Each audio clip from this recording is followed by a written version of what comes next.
તમામ તબક્કાઓમાં પ્રકૃતિ સાથેનું સંયોજન તેમજ રાસાયણિક ખાતરો અને જંતુનાશક દવાઓ પાછળ કરવામાં આવતા ખર્ચમાંથી મુક્તિ એટલે પ્રાકૃતિક ખેતી।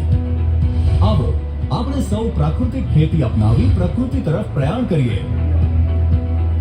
રાસાયણિક ખાતરો અને જંતુનાશક દવાઓનો ખર્ચ શૂન્ય, ખૂબ ઓછા પાણીની જરૂરિયાત, ખેડૂતોને કોઈ વસ્તુ બહારથી લેવાની જરૂર નહીં, ખેતી ખર્ચ નહિવત। પ્રાકૃતિક ખેતીમાં જમીનમાં પુષ્કળ પ્રમાણમાં અળસિયા આવે છે તે જમીનને છિદ્રાળુ કરે છે। પ્રાકૃતિક ખેત પેદાશ રાસાયણિક અવશેષો મુક્ત હોવાથી બજારમાં સારા ભાવ મળી રહે, પર્યાવરણની જાળવણી અને સંવર્ધન થાય, ઓછો ખર્ચ, વધુ ઉત્પાદન, યોગ્ય કિંમત મળતા ખેડૂતોની આવકમાં વધારો થાય।